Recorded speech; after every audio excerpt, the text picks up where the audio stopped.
is good to be back in our study. Last week was absolutely fantastic. I don't know about y'all, but I was extremely encouraged, especially by the participation of each one of our members last week. It was truly an uplifting week, and it's always good to have Dave and the family here with us. But I'm looking forward to diving back into our question this morning. How did we get our English Bibles? And you may remember 2 weeks ago we began tracking the history of the English Bible itself. We built the framework of this study, now understanding how translation came about, period. And we've gone from the early Greek translations to the Latin Vulgate, and now we're getting into the early English translations and some of the men who suffered greatly in the midst of this process. Last time we were able to study this material, we discussed one who is probably more well known of the early reformers, so to speak, of the Reformation movement. Again, just to reiterate and remind us, that is the European movement to reform the Catholic Church in the midst of the Middle Ages. Again, they did not want to go far enough, of course, to return to the original pattern, but yet there is still a great benefit from this study, especially as it applies to how we got our English Bibles. Because again, we are asking this question sort of in response to the modern idea that those of the Catholic faith are doing their best to perpetuate that they gave the world the Bible. But yet, we have seen from what little bit of history we've been able to study recently that everything but that has been the case. They, in no way, shape, or form, did such a thing in giving the world the Bible. But as we continue this study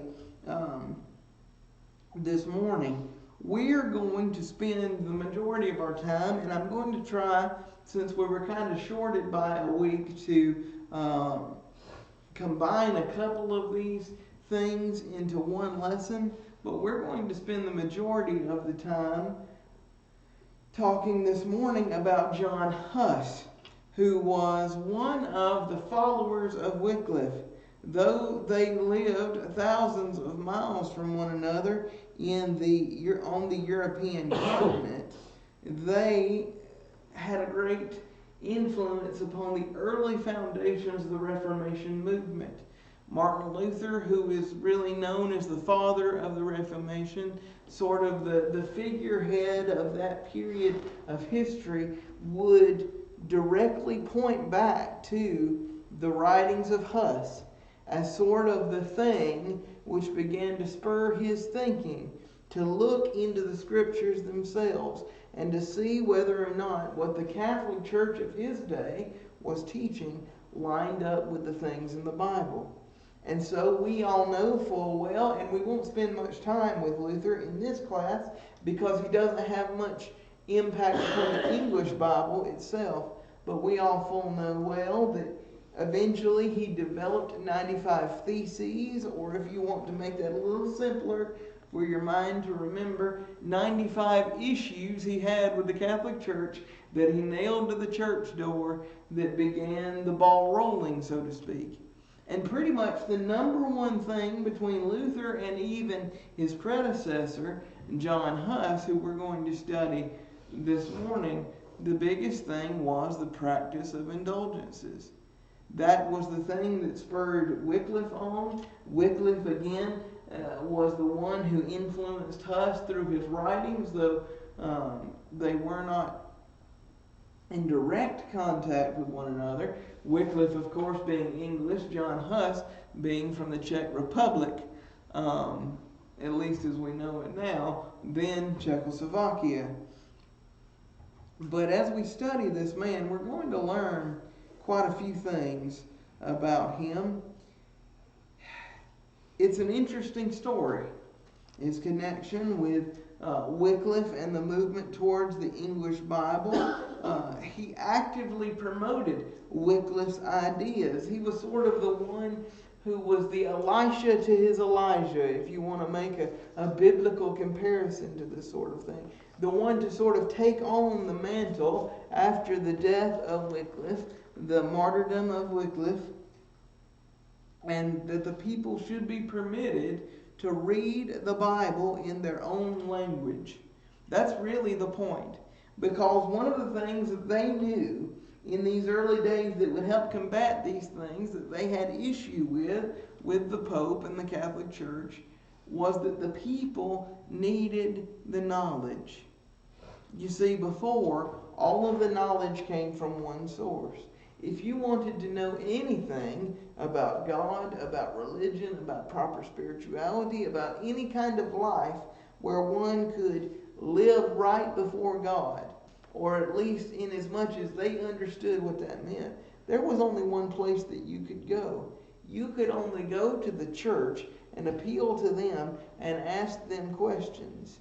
And as Doug pointed out a few weeks ago, you could not understand the Mass yourself unless you had some education in Latin, and the common people did not have that. So in order to have some semblance of understanding of what you are being taught, you would have to go to these men directly and learn from them. So everything that you learned about God was skewed by the opinion of a man somewhere. And the major thrust of what Wycliffe was saying and what Huss would carry on past that point is that all the people deserve to have the knowledge. They deserve to have the ability to decide for themselves. And the way that we do that is by providing them the Bible in their own language. No more chaining to the pulpit. Literally, they would take the Bible and chain it with a lock to the pulpit after every service in these places. And they hoped in turn that by doing this and seeing the inconsistencies, that they would oppose the tyranny of the Roman Catholic Church that was threatening anybody who possessed a non-Latin Bible.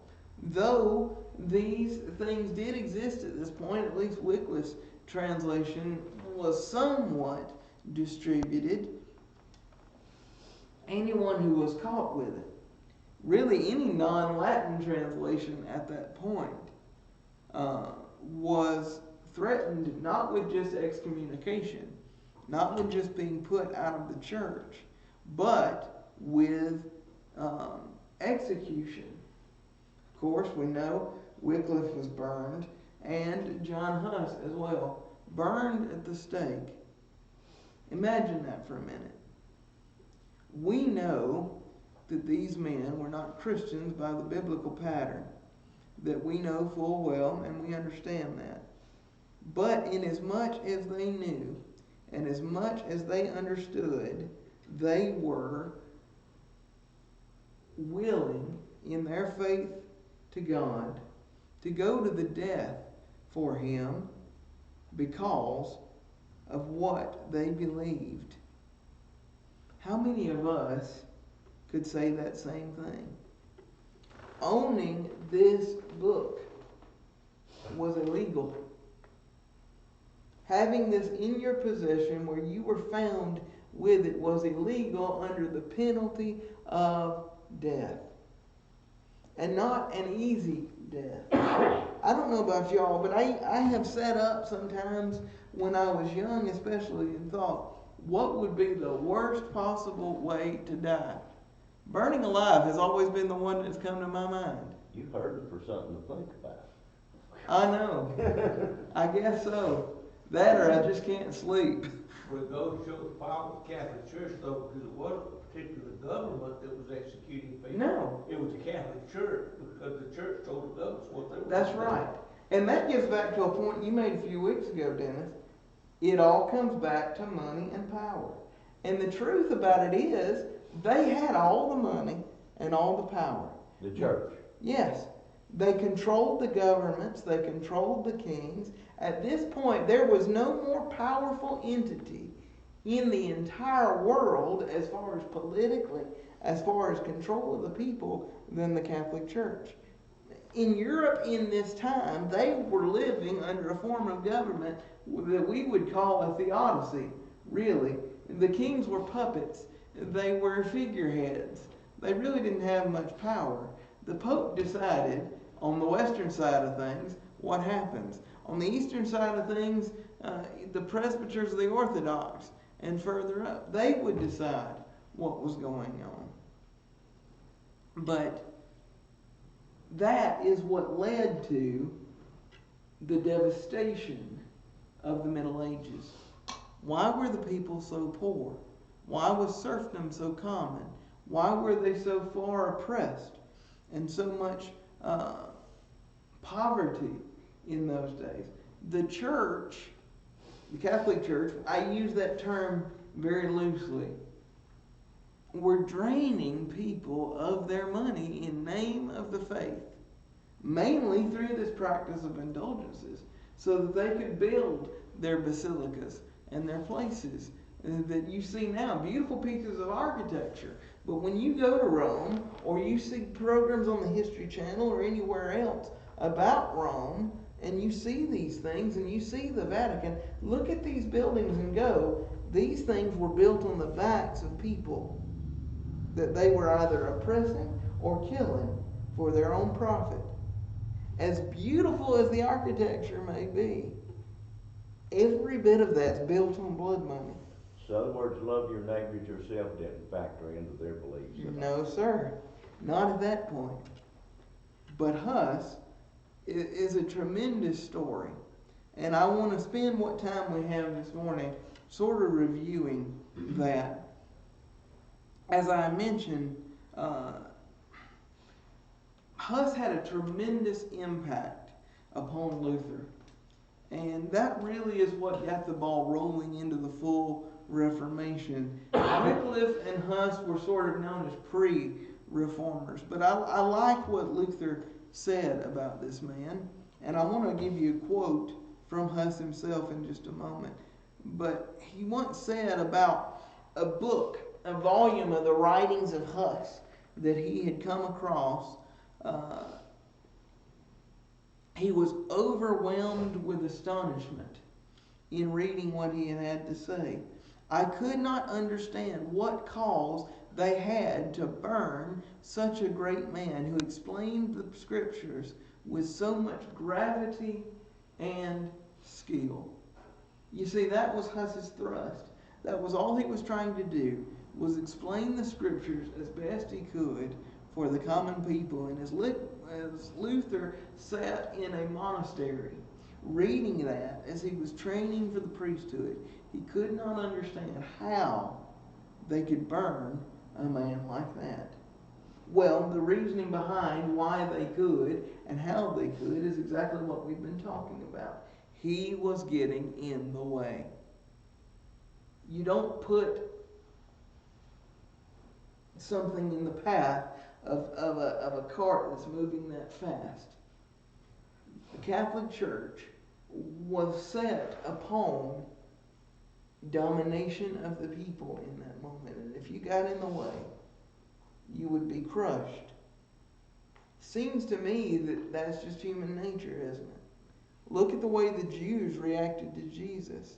If you get in the way of what we have known and are comfortable with for so many years, and we've reached this position of power and influence. Again, what was driving the Pharisees to want to kill him? Power and influence. What would they do? Plot against you.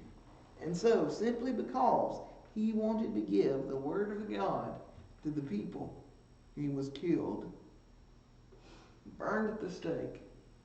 And as they were lighting the fire, this is what the man had to say. Lord Jesus, it is for thee that I patiently endure this cruel death.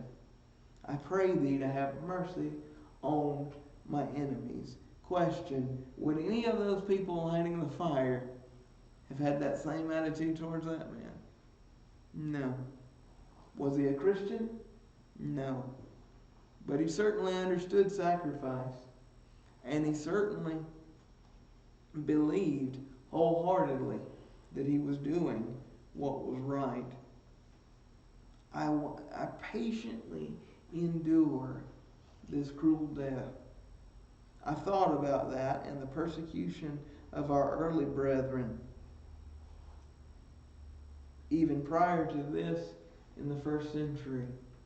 Because we ask the question, how can anyone endure such punishment? How can anyone endure such persecution? Quotes like this from people who we know didn't fully understand things. If their faith could be that strong, why isn't ours? To where we can say, I have the patience to deal with this for the Lord's sake. But let's learn a little bit more about this man's history and where he comes from. How did he come to be this one who carried on this idea of giving the Bible to the people so that they might answer the erroneous teachings of the Catholic Church? Well, like many of his day, Huss was born into poverty. He was born to peasant parents in a village in the what is now the Czech Republic, but then was Czechoslovakia, known as Goose Town. Now, can you think of a small town name any more quaint than Goose Town? But his original name was Husnik. Later, he changed it, shortened it to Huss. And people began to make fun of that because in Czech that means goose. So people were constantly making fun of the Goose Man. That was where his name came from. But he, like many others, looked for a way to escape poverty. And the only ways that you can escape poverty in this day, when the Catholic Church rules, is one of two things. Either you marry a royal, which doesn't come along very often, or number two, you escape to the priesthood. You join the church itself. Because if you escape to the priesthood, you reap the benefits of the people who have what? The money and power. So he literally becomes a preacher in order to escape poverty at that time. Seems incredibly different compared to some of the things of our day, doesn't it? But that's the idea. He said this in one of his writings: I thought to become a priest quickly in order to secure a good livelihood and dress, and to be held in the esteem of men.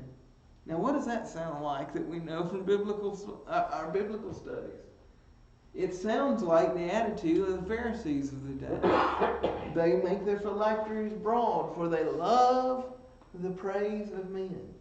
As a young man in his early 20s, Huss has got that same kind of attitude. The spiritual nature of things has nothing to do with his motivation for what he's doing. He simply wants a better way of life, to look better and to eat better. So he thinks, I'll become a preacher, I'll become a priest in the Catholic Church, and therefore find my way. Unfortunately, we have people among us who at times will endeavor to do that. They enter into our preaching schools and our higher places of learning with the idea that I'll become a preacher because it's an easy job. Now, Dennis. There was an article in last week's newspaper, was done over the United States. Mm-hmm. I don't know how many people read it, about the traditional church services. Mm-hmm. Almost 60% of preachers in the United States don't believe what they're preaching, that they're getting the money. Yeah. That was the study they had. Not much has changed, has it? There are a lot of people who have this same kind of attitude. And so, he does that. And through this, he becomes extremely educated. He earns a bachelor's, master's, and a doctorate along the way, being ordained as a priest in about 1401. And he became the head priest, basically, at the Prague Bethlehem Chapel. So he is in what we know today as Prague. Now, over the years, he began to change. He began to mature. And he spent some time with what he called a foolish sect, where he finally discovered the Bible for its full meaning. That was being around some of the followers of Wycliffe. The writings of Wycliffe would have a tremendous influence on his desire to learn more about the Bible and ultimately to give it to the people. He would say in another one of his writings, "When the Lord gave me the knowledge of the Scriptures, I discharged that kind of stupidity from my foolish mind."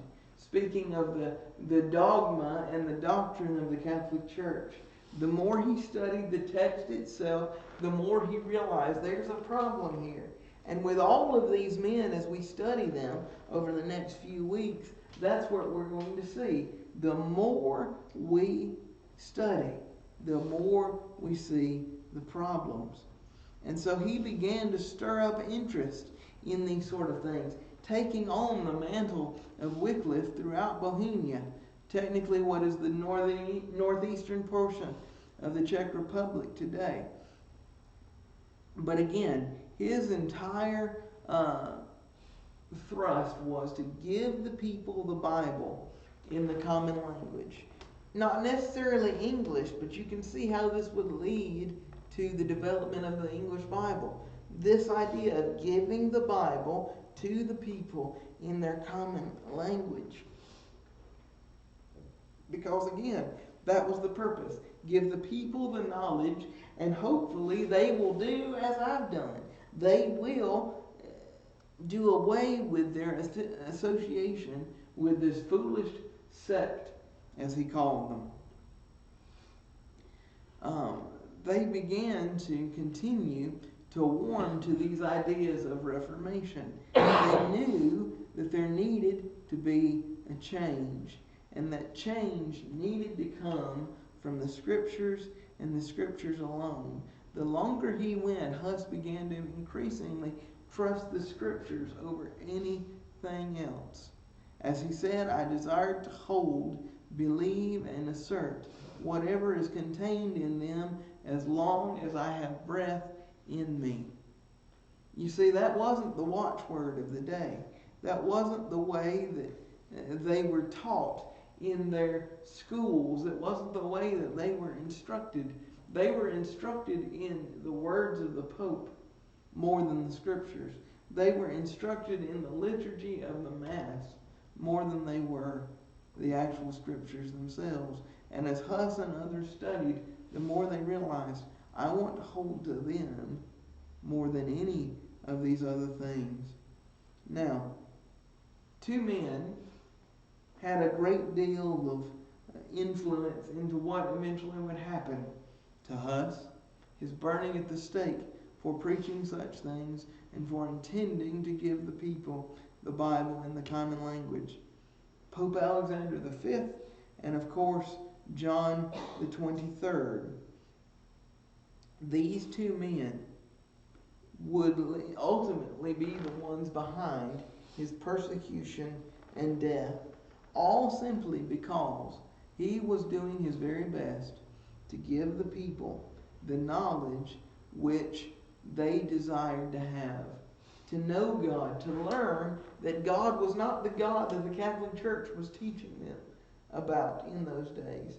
You look at art from the period, religious art from the period, especially that was used on posters and things that people would make up for these indulgent salesmen. And God is pictured almost in a demonic way. You look at these pieces of art, and he has this sort of angry look on his face, as though he's immediately waiting to zap someone directly to perdition. That's not the God we serve. That's not the God that the Bible teaches, but you see, that's the God that they want to perpetuate to the people. Why? Because they're trying to sell tickets out of purgatory. If you serve a vengeful God, then you can appease him by paying these indulgences to the church to save yourself and your other relatives from the ultimate punishment which we all deserve because what? We are sinful man. And if we are sinful man, we're born into sin, then what happens? We must be baptized as infants for what purpose? To wash away those sins. You see, it all comes back to this scheme. That idea of original sin was not new. It had developed out of Gnosticism. Out of Gnosticism, it was later picked up in the prior to this by and his name has escaped my mind at the moment. Is it Augustine? Augustine, thank you. Yes. Originally started out of Gnosticism with some of the early Gnostic teachings of Marcion and Arian and others. And it would eventually develop into Augustinism, which would later lead to the way that we see the Catholic Church operate today. And again, it all builds up into this scheme to sell these indulgences. Again, to drain the people. And so this is what the people see their God as. And Huss and others like him want to show them a God who is merciful, who is full of grace and willing to care for them, not simply arbitrarily waiting to zap you for something you've done.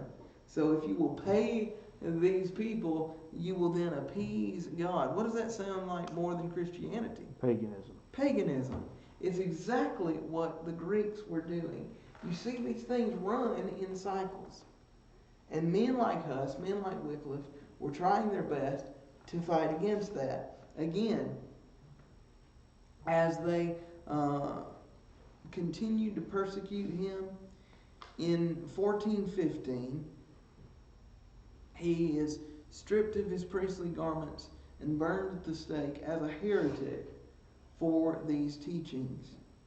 And again, making those quotes that I read earlier. But the question is, how are they going to do it? These earlier reformers had the right idea. They wanted to give the people the Bible. But how, in their day, are they going to do it? Well, as we continue to go on, the best way to do it came just a few years later, in 1450s, when a man named Johann Gutenberg invented what? The printing press. Absolutely. The first book ever printed was what? A Latin Bible. Again, because the teaching of the church in that day was that no other copies of the scriptures should be made. It was printed in Mainz, Germany, and these Gutenberg Bibles, which were Latin Bibles, translated, of course, they were the Latin Vulgate, put in these forms, and they are beautiful. If you ever get a chance to see in a museum or to see pictures on the internet of these Gutenberg Bibles, they are beautiful. But what did they provide? An easy way to print the Bible in the language of the common people. You see, prior to this, in Wycliffe's case, he translated the scriptures into English by hand. Imagine trying to get that to all of the people of the world by hand. It would be near about impossible. But with the invention of the Gutenberg press, it was through this that in a short period of time, it would be a whole lot easier to mass market English Bibles. So, we have just a few more minutes to go, and we've covered just these two men.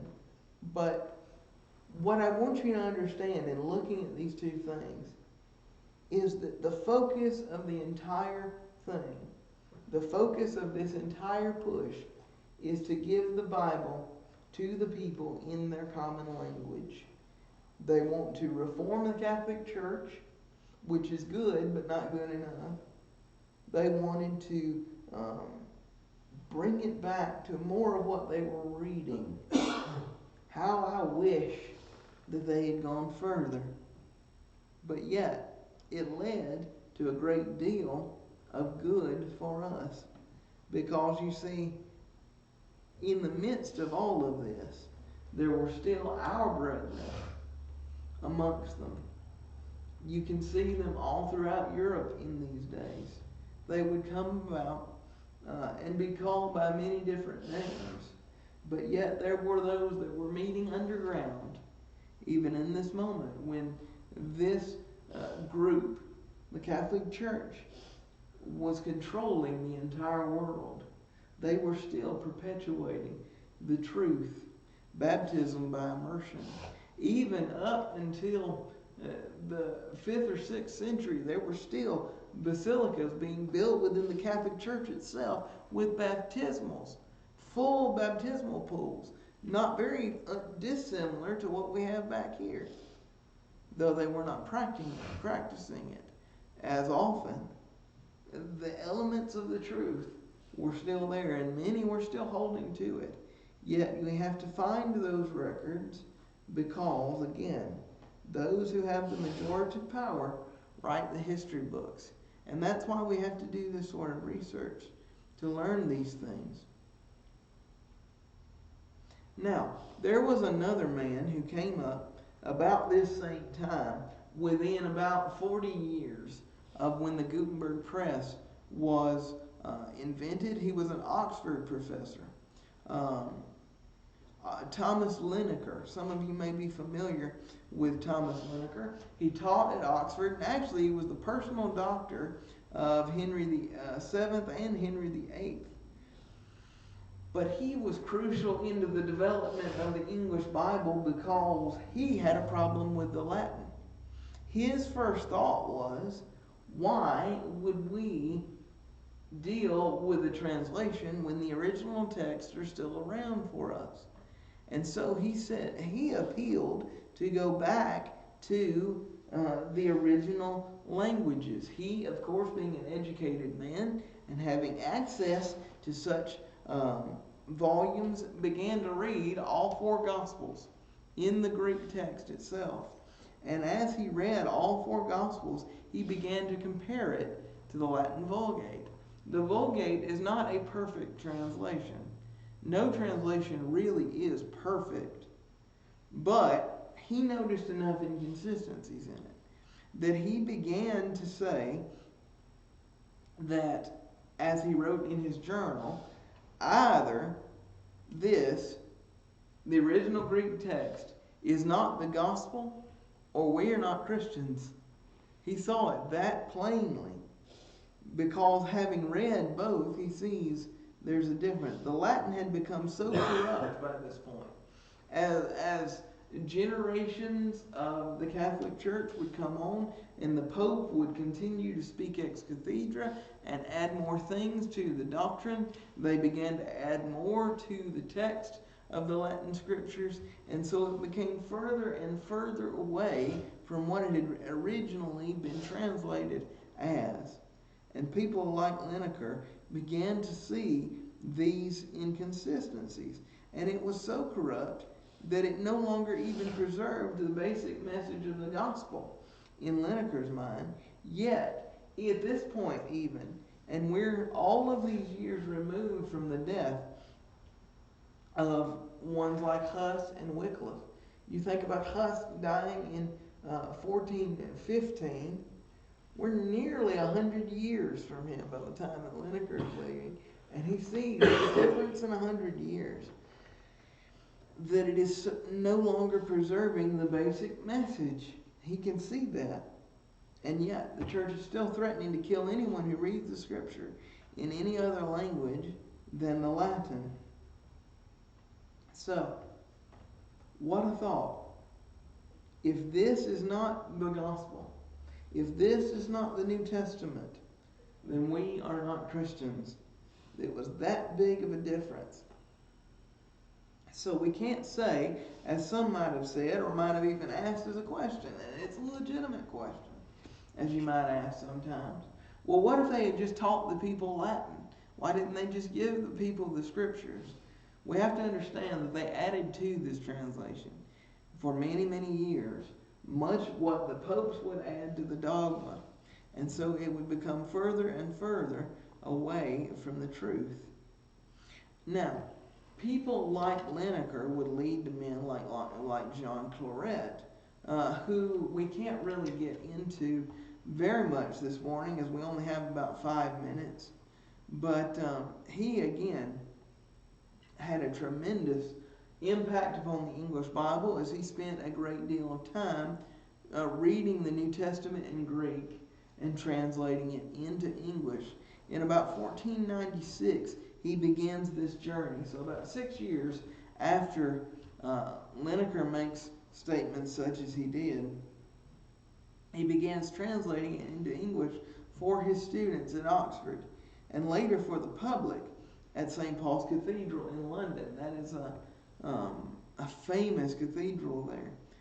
Here's something that we learned about his work during that time. The people were so hungry to hear the Word of God in their own language in a way that they could understand that within 6 months, 6 months of him doing this, there were 20,000 people packed into that church building, and at least that many more outside trying to get in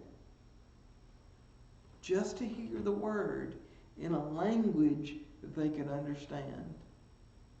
How sad is it for so many years that those who profess to be the ones to give the world the Bible kept it out of the hands of the people? And again, as we look at the lives of these men, however briefly, that's what I want you to understand. The people were starving for it. And look at what it was doing in order to provide a way that they might be able to have the truth of God's Word. Many of these men will be killed for their beliefs, just so that you and I could have the book that we have now. And so that is why we study this. That's why we spend this time in studying these things. It is because that sacrifice is important.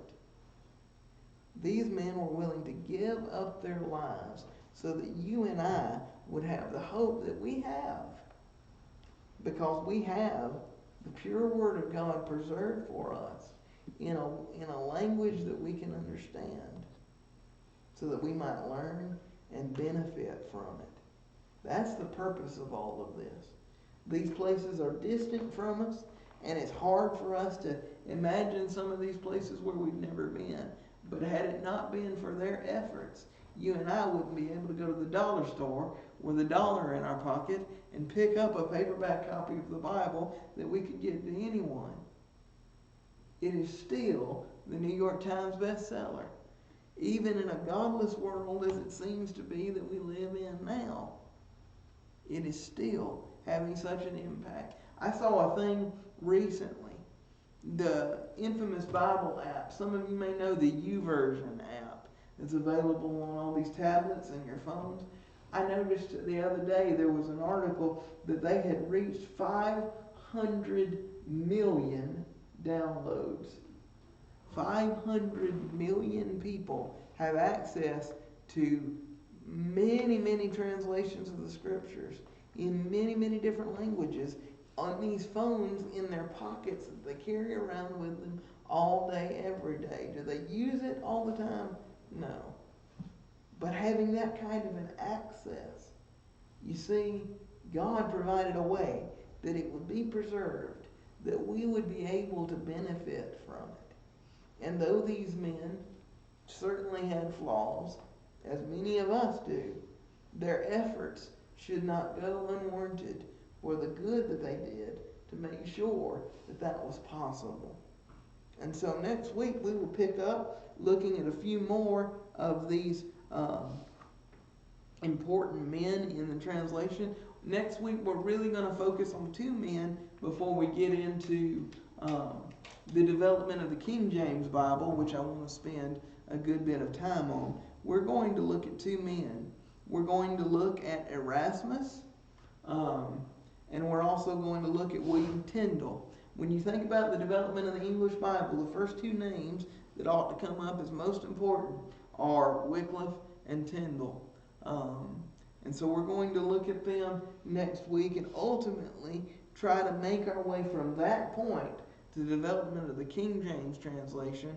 And then for the next few weeks, as we begin to close this study, what we're going to do is go from there and the story of how that came about to the versions of it that we have now and how some of the modern versions came about as well.